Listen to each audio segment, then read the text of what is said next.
ஃபெஞ்சல் புயல் காரணமாக தமிழகத்தில் பல்வேறு இடங்களில் தொடர்ந்து மழை பெய்து வரும் நிலையில் மேல்மலையனூர் அங்காளம்மன் கோவிலில் இன்று கார்த்திகை அமாவாசை முன்னிட்டு இன்று நள்ளிரவு 10:30 மணிக்கு மேல் ஊஞ்சல் உற்சவம் நடைபெற உள்ளது.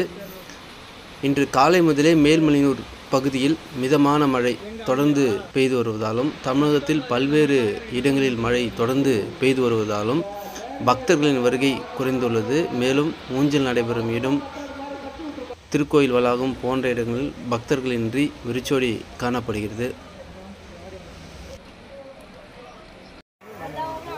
தொடர்ந்து தமிழகத்தின் பல்வேறு பகுதிகளாகட்டும் மேல்மலையனூர்லேயும் சரி காலிலிருந்து தொடர்ந்து மழை பெஞ்சிட்டு இருக்கு. பல்வேறு சிரமங்களுக்கு மத்தியில் வரக்கூடிய பக்தர்கள் ரொம்ப பாதுகாப்பாக வரணும்.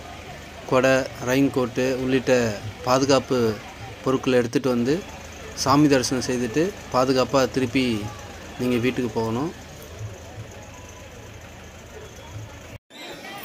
சரி, மேல்மலையனூருக்கு வந்தாச்சு. தொடர்ந்து மழை பெய்யுது, வெளியே போக முடியலனா எங்கெங்கே பக்தர்கள் வந்து தங்க முடியுனாக்கா, நம்ம சுடுகாட்டு பகுதி இருக்கு இல்லையா, கிழக்கு பக்கத்தில் 2 குடோன் இருக்குது, அந்த பகுதியில் தங்கிக்கலாம். அதேமாரி நம்ம கம்பத்துக்கெல்லாம் இருக்கிற மானி தடை புதுசாக ஒரு குடோன் கட்டியிருக்காங்க, அங்கேயும் தங்கலாம்.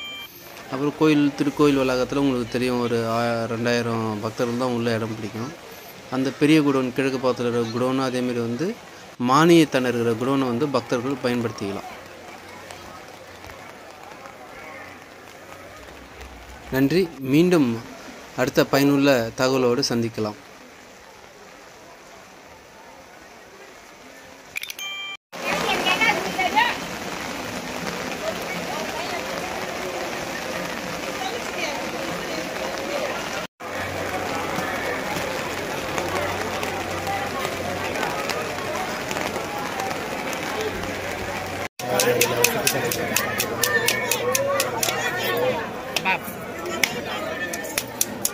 ये फुल लगा